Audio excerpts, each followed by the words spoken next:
Hey, I'm Arnie Niekamp from the fully improvised comedy podcast Hello from the Magic Tavern. I'm here with my co-hosts, John the Talking Badger, Bing Bong, and Usador the Wizard. I greet thee, listeners. Look, I'm trapped in the magical land of Foon, so I started a podcast interviewing elves, unicorns, and other weirdos. We have great guests like Felicia Day, Jason Mantzoukas, Brennan Lee Mulligan, Amy Mann, and so many more. Oh, and I think one time we interviewed a sentient shoe? I hope it was sentient. Not to mention the evil people we've had to interview. How I hate evil. Join us as we bar crawl across the magical land of Foon. Looking for adventure. Getting caught up in escapades. Hello from the Magic Tavern is available right now on your favorite podcast app and ad-free and with lots of bonus content on Patreon. Subscribe to Hello from the Magic Tavern today.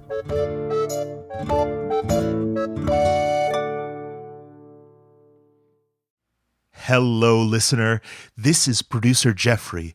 Step into my time machine. Long ago, beginning in the ancient past of 2009, we made a show called Our Fair City. Now, Our Fair City is a sprawling, epic story set in the dystopian future of Hartford, Connecticut. A climate disaster made the world outside a frozen wasteland. What remains of humanity lives inside in a largely subterranean city governed by the remains of an insurance company. Now, Our Fair City is darkly funny. You'll meet mad scientists, lightning riggers, the woken dead, giant ants, time travelers, and mole people. We are currently re-releasing Our Fair City weekly, so this is a great time to join us for a romp through the tunnels of Heartlife.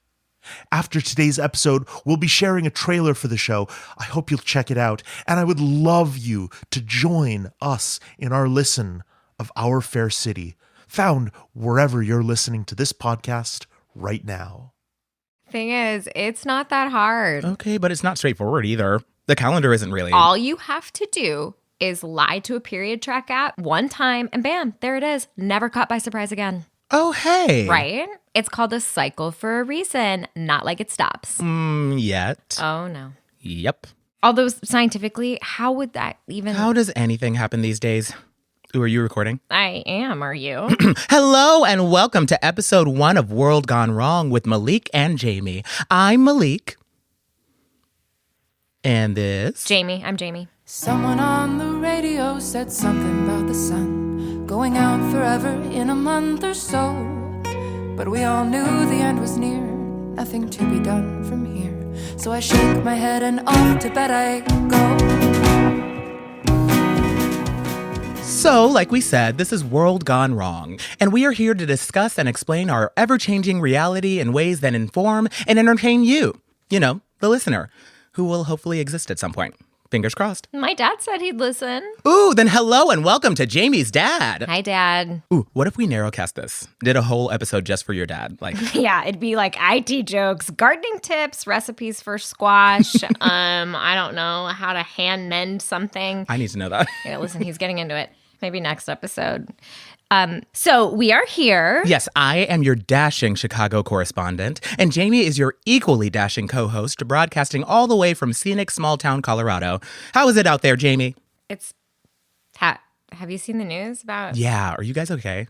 I mean, I assumed when you didn't answer the call, screaming, but... We are. And, okay, answering your first question, it's weird. Mm-hmm. Are you okay? How's Chicago? Fine. And weird. Yeah.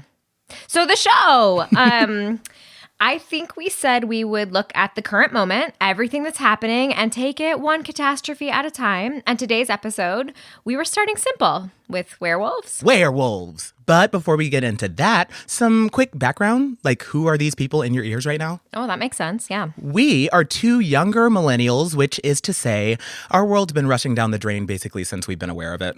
When we first moved in together, we decided to throw a Halloween party. While we were choosing the music, we realized each of us had a playlist of upbeat tunes about the end of the world. And I think that outlook uniquely qualifies us to comment on everything happening now. Okay, 2 things. Never talk about that party again. Yeah. And second, does that qualify us? Well, have you heard the boomers try to make sense of this? We are experts compared to them. What else? We met on Craigslist, which sounds like medium sketchy. Only if you say it like that. Yeah. We're roommates. Normally, we're roommates. Temporarily estranged roommates. Once and future roommates. Roommates, but right now the room in question is half the U.S. Maybe a third. There's a lot of West where I'm at. Yeah. Last month, Jamie decided to go stay with family for a while for, the unpleasantness. Now, that is a euphemism. Okay, the great infucking, in which all was mercilessly infuckened. Voice of a generation over here. I'll take it. And this show is our little project to keep from going stir crazy and also to stay in touch despite the many cruel miles of American geography that seeks to part us. For the record, my idea was a group chat. Yeah, but this way I get to hear your dulcet tones and we get to share our thoughts with the world of your dad. Plus, a group chat wouldn't be half as loud. We have a range of decibels to explore. We can whisper, we can shout, we can sing. Ooh, that was good. Thank you. Yeah, was it A? Sure. So what are we? What do we want to talk about? I actually have an advice question for us. This is episode 1. Where did you get a question from? I may have scraped Reddit. For future episodes, listeners, Jamie's dad, feel free to write in. We can anonymize you if something's embarrassing. We're here to help. Is that the name of the segment? Ooh, yeah. Okay. Welcome to We're Here to Help. Our first ever segment. It's not hard to tell. The world is unwell, but we are here to help. Ding. That was incredible. Did you write that ahead of time? Oh, gosh, not at all. That was me living in the moment. So, this is from r/dogs, which you'd think would be getting a lot more traffic since then. I think most of that is in news subreddits. R diagnose me, that's a big one. R near misses. R oh god, help. Do we think these people are opening Reddit mid-wolf attack? They really could be in shock. Who wouldn't be? Jamie, if you'd like to do the honors. Cool. So, my 5-year-old dog Pepper got bitten last week. We took him to the vet and he's all patched up with minimal blood loss. A real roller coaster of an opening there. I told the vet it was a coyote just to be safe, and I think she believed me. But he's a Pekingese, so my main worry is that when he changes, he'll try getting into fights with much bigger animals. He could really hurt himself. Any suggestions? Wow, okay. It's a tough one, right? Well, I think we've all had to brush up on how to evade werewolves in the past couple of weeks, but I haven't heard anything on how to protect a werewolf, or dog wolf in this case. Last week I would have said, hey, are we sure that a non-human animal can even catch lycanthropy? Oh, we were so young. So innocent. But then Bloomfield Hills happened. Bloomfield? Which one was that? You didn't hear about this? It's all over the local news. Oh, so Bloomfield Hills, very rich suburb of Detroit. Some people out there have horses, not like cowboys, obviously. Equestrians. A horse got bitten? Yeah, it was bad. You don't always think about how big a horse is, how fast it can go. Then you're staring down a supercharged horse-wolf hybrid that wants your blood. At first, the people there thought they were safe because it was like in a paddock. Oh, but obviously the horse wolf knocked it down. Like so much wet cardboard. Even without the otherworldly strength, I think like a normal wolf could have gotten out. People just aren't prepared for that in the suburbs. What's been bitten in your side of the woods? We had a few bighorn sheep go wolf. They injured some hunters. Someone came back the next day and got them. Also, there was this raccoon in our yard last full moon. Uh-huh. At first, my dad thought the raccoon had rabies. It was so aggressive. I mean, it could have still been rabies. Are you going to tell me what this raccoon was doing, or do I have to rely on my finely honed imagination? Dad said he saw it was definitely a raccoon. It had the tail, but he saw it take down a wounded bat. Take down and then eat. So the upside is no matter what, we don't have to contend with werebats. Again, yet. Yet. It was moving faster than an animal should be able to move, so he didn't get a great line of sight, but he thought it had more of a snout than usual and longer legs, bigger teeth. Ooh, your dad didn't get bit, did he? Oh, he stayed in the house. We both did. Even if it was just rabies, there's no way we're tangling with that. You know I would have led with that if my dad had mysterious bite marks right now. Yeah. When I say fine, I mean fine. Okay, nobody on the planet is actually doing fine. You know what I mean. We grade on a curve. I know. You have to trust me that things are, adequate. In that case, if nobody but the bat was hurt, not to get pedantic. Yeah? Werebat, the thought is that were actually means man. A Batman? Oh wait, a Batman would actually be a big help right now. That depends on which run you're, you know what, okay. We're not going to get into that now. Yeah, stakes are high. Oops, stakes. Wait, steaks are vampires. That's not a pun. Big relief. Okay, so saving the life of Pepper the Pekingese. Well, the good thing is they've got time. They've got... At the time of recording, we had a full moon a week ago. Assuming this was posted today, they've got about 3 weeks. Like I said, unlike werewolves themselves or pod people or anything else in that vein, the moon cycle doesn't sneak up on you. 3 weeks to do what? Get your dog fitted for an extra strength muzzle. Maybe that sounds harsh, but it beats the alternatives. So I have a creeping suspicion you don't know what a Pekingese is. Well, they're small, right? I'm not saying it'd be easy to find one that fits. It's just, like... Jamie, my sweet Jamie, what I need you to do right now is pause the show and Google image search one of these suckers. Okay, hang on. Oh. Yep. That is one flat, tiny little baby face. And yeah, he'll have a snout once he changes, but I don't know how you'd find anything that would stay comfortable before and after. Plus, do we even know if... Okay, so a dog can get the bite and transform, but does that still spread it? I don't know, but that is do not take that gamble. Because I'm not saying I'm not worried about this Pekingese attempting to start something with a bigger werewolf. Or even just an actual coyote. Or a large cat. I mean, these guys really are the size of a lunchbox. But my thing is, if a tiny dog wolf bites your ankle and that's enough to spread it, that feels maybe even more dangerous than a really big, even the horse wolf. Like a fanged, muscled horse charging at you with murder in its eyes, you clear the area. But people don't see a Pekingese and think, run. It's like how more people die each year from falling flat-screen TVs than shark attacks. Really? Yeah, I forget the actual number, but I think it's around twice as many. We know to fear sharks. We think about those pointy, toothy killing machines and we go, maybe a pool instead. But there's no primal part of your brain whispering, hey, that TV is heavier than it looks. Okay, in defense of TVs, sharks are also not that dangerous. In the time since you left, somehow I forgot you're a self-appointed shark lawyer. I'm just saying. Objection, Your Honor. I'm just saying sharks have tiny prehistoric brains and they approach the world teeth first because that's how they are made. Even if a shark tries to bite you, and it frankly is not a given that they will try to bite you, you can generally get out of it by thwopping them on the nose. Wait. You're telling me that if a wild shark sunk its many gigantic teeth into your one fragile human body, you, Jamie, would be able to thwop? You are so Shark Week pilled. If I'm a shark lawyer, you're a shark prosecutor. Oh, Shark Law, Court of Sharks. I would watch that show. Take a bite out of crime. Wait, that's McGruff, the crime dog. That's a separate issue. Okay, wait, sorry. Remember when we tried to explain about the whole cartoon trenchcoat snitch dog thing to Aditi? So speaking of dogs, speaking of this poor terrified pet owner. Right. There are 2 main problems. A, Pepper gets hurt. B, Pepper spreads lycanthropy either to other animals or to humans in his circle, all of which is to say, I think step 1 is to just accept that once a month, you have an indoor dog. Wait, so to protect the neighborhood animals, we're locking the dog wolf in with a bunch of people? I don't want to be chased by a squirrel wolf or a deer wolf any more than you do, but people, Jamie? First of all, if we want to minimize the spread, a bitten person knows how to take precautions, and a bitten anything else does not. So the dog owner surrenders to a lifetime of werewolfism? There's a joke here about people looking like their pets, but I won't go there. Second of all, a Pekingese looks like it's about as big as a very large loaf of bread. Mm-hmm. All you have to do is lock it in whatever room you care about the least. No amount of wolf is going to change the fact that it can't reach the doorknob. What if the questioner lives in a studio? Nobody with Pekingese money lacks multiple door money. Doesn't mean they're spending it that way. Also, the dog could be a gift or from when they had more money. People come down in the world sometimes. Touché. And even if you have a 2-bedroom, that's still basically destroying a huge chunk of your living space, 12 times a year. Everything at Pekingese height only, and you take your valuables out before.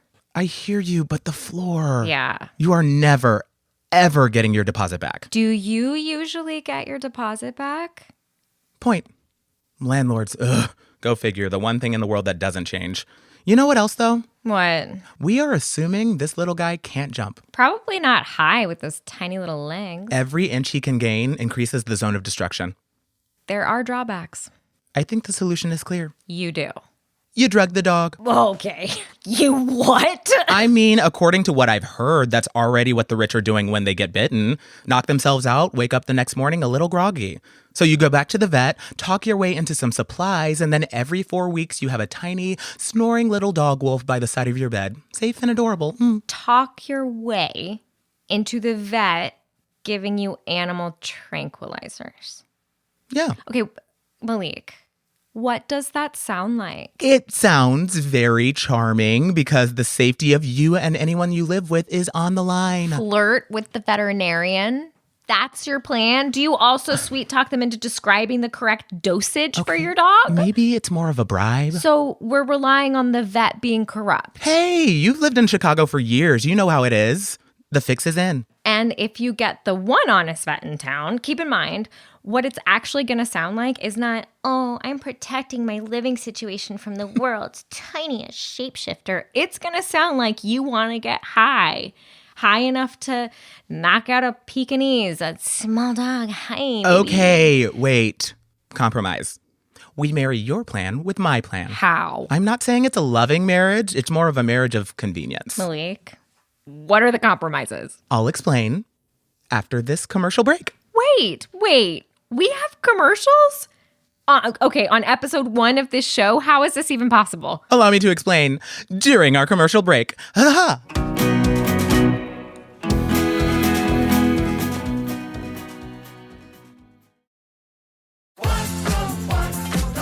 Wherever you go, whatever they get into, from chill time to everyday adventures, protect your dog from parasites with Credelio Quattro. For full safety information, side effects, and warnings, visit CredeliaQuattroLabel.com. Consult your vet or call 1-888-545-5973. Ask your vet for Credelio Quattro and visit QuattroDog.com.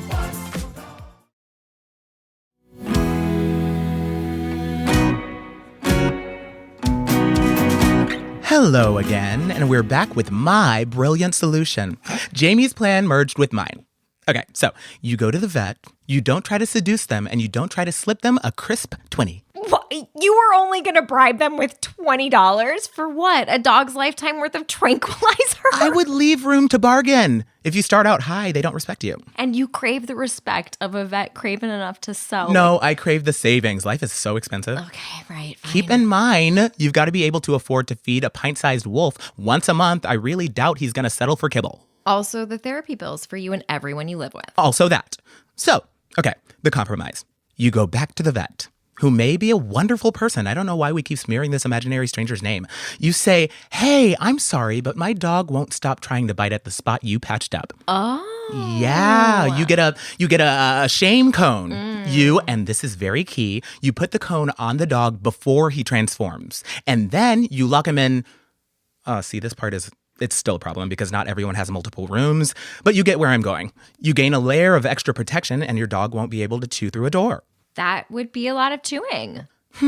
How much door could a wolf dog chaw if a wolf dog could chaw door? I guess even if it can't get through, it could gradually weaken the door. So not tonight, but 6 transformations from now. That's right. A were-dog is a pet for life. Don't get one now because it's trendy, folks. You're making a commitment to a whole lifestyle. Until scientists figure out how to reverse lycanthropy. You think there's going to be a cure? You don't? How could you undo changing into a different animal every month? Just because I can't describe it doesn't mean it's impossible. I haven't read enough about quantum physics to truly understand it, but we still have all these particles. There's faith in science, and then there's science zealotry. Look, yeah, we don't really know. We don't know if there's a way to undo this, but given that we don't know, let's say it's a coin flip on a coin we can't see.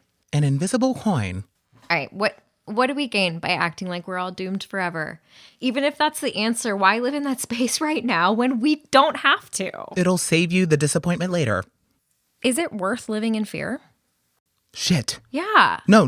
I mean, I solved the door problem. You have? You put a cone on the dog and then lock him in the bathroom. Even a studio generally has a bathroom door. He's less likely to claw up a tile floor, and what's he gonna do in there? Bite your toilet? Plus, when he feels the lupine need to mark the territory, that's a way easier mess to clean. I swear, I am not trying to poke holes in this. But Do your bathroom doors lock from the outside? you barricade the door. Barricade. It worked in Les Mis. It did not work in Les Mis. That's like a huge part of Les Mis. Wait, Jamie. Remember, the door doesn't need to lock. Neither dogs nor wolves have hands. Oh, we forgot about paws. Okay, not our brightest moment. In our defense, we're not working in our areas of expertise.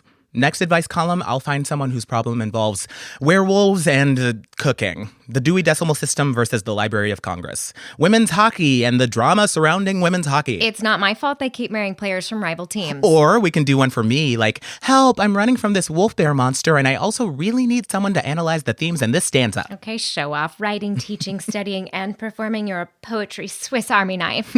A jack of several trades.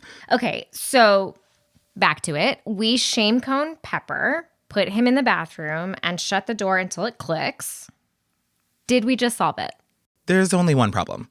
One? Okay, good. That's just one I problem. think my sister said that dogs don't really like having those cones on. You know, it doesn't get to be called of shame if the wearer, actually has a good time.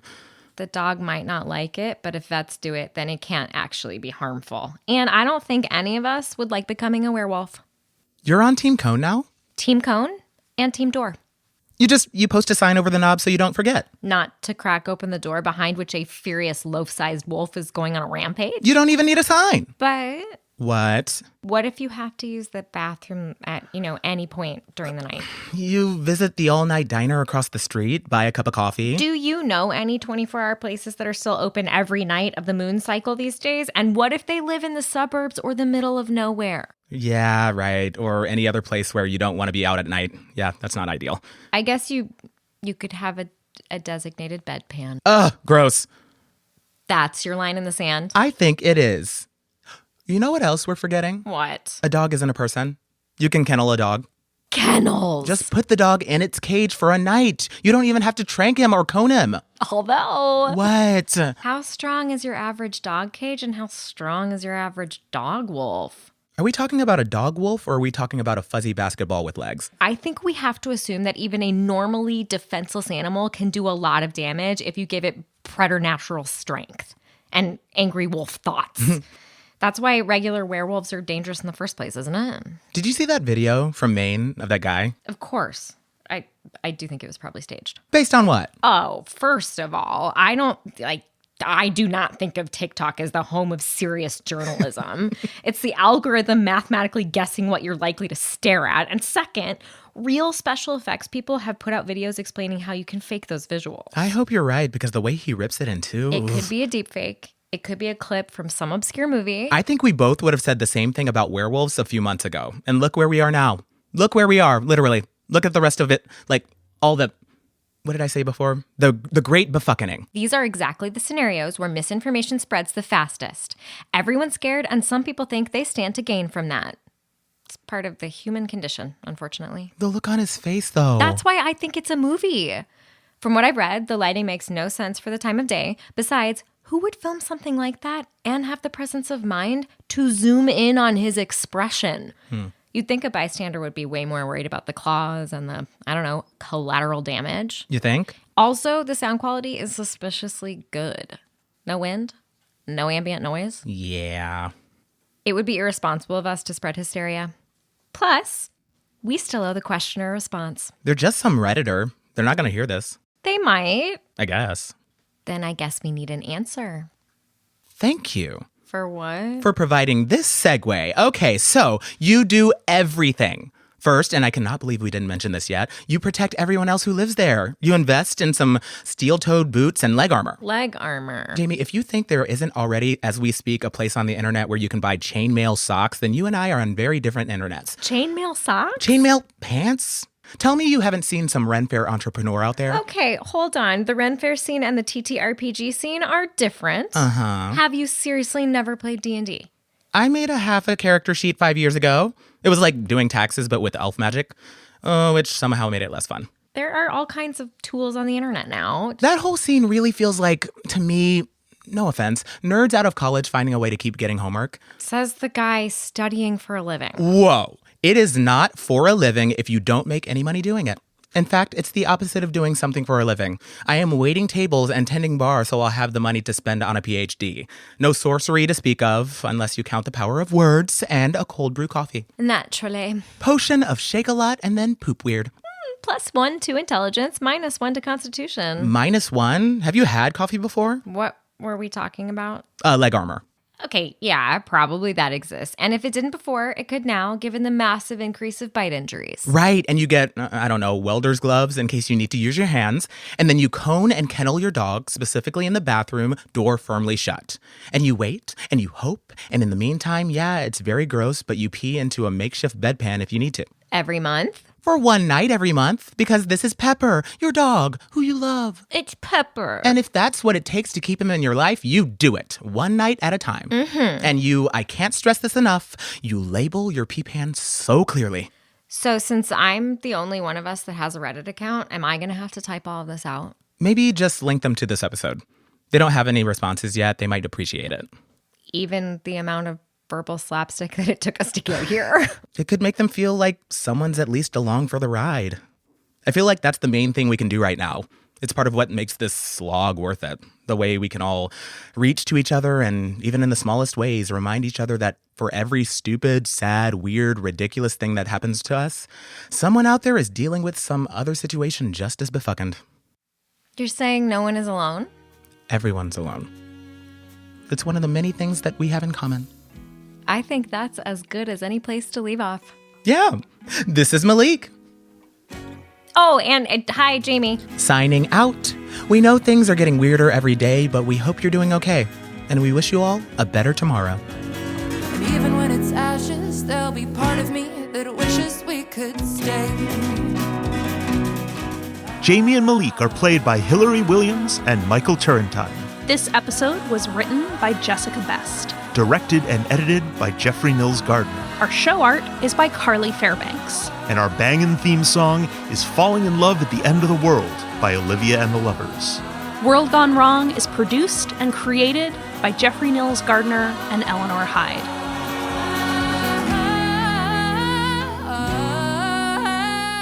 This is a production of Audacious Machine Creative.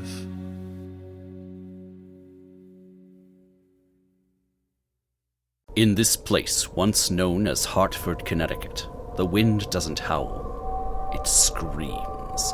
That screaming wind careens maliciously across the vast tundra until it breaks against the side of a monolithic structure. The Heart Life Tower, former home of the Heart Life Insurance Company. Dear listener, these are the true dramatizations of our fair city's glorious history. You will meet the brave bureaucrats that keep us safe and orderly. Sorry for the confusion. MURDER is actually an acronym for our department. An unfortunate coincidence. The abominable mole people who dig the tunnels that keep us warm. They don't exist. There's no such thing as ant people. Mole people. And the most dangerous villains of all. Scientists. I swear, I'd forget my head if it wasn't sewn on. To say nothing of lightning riggers, time travelers, and simple interns, every policy has a story to tell. Join us, dear listener, for the tale of our fair city, wherever you listen to podcasts. And remember, you owe everything to Heart Life. All the life you'll ever need. Hello, Eleanor here. And I am here to talk about the wonderful new fiction podcast, 2000 and Late. 2000 and Late is a new fiction podcast from the creator of The Bright Sessions. It is a dark comedy that grapples with the havoc of our current moment and tries to find the hope inside of it. The show follows Harper, a 36-year-old nihilist whose life is upended when she's possessed by a demon hell-bent on bringing about the apocalypse. But Harper doesn't want to end the world. And the demon gives her more power than she's ever had in a very long time. So, yeah. I'm loving this show. It's sharp and funny, and it's a cathartic release from the anger and impotence I often feel about the dumpster fire of a world we are all living in these days. It's unapologetically angry, surprisingly tender, and deeply entertaining. I think that 2000 and Late is ideal for fans of Fleabag or Killing Eve, Jennifer's Body, Yellow Jackets, Venom. So, yeah, let's go create some havoc. Oh, and also, Jeffrey worked on this. Jeffrey is the sound designer, and that's also really cool. So please go check out 2000 and Late wherever you listen to podcasts.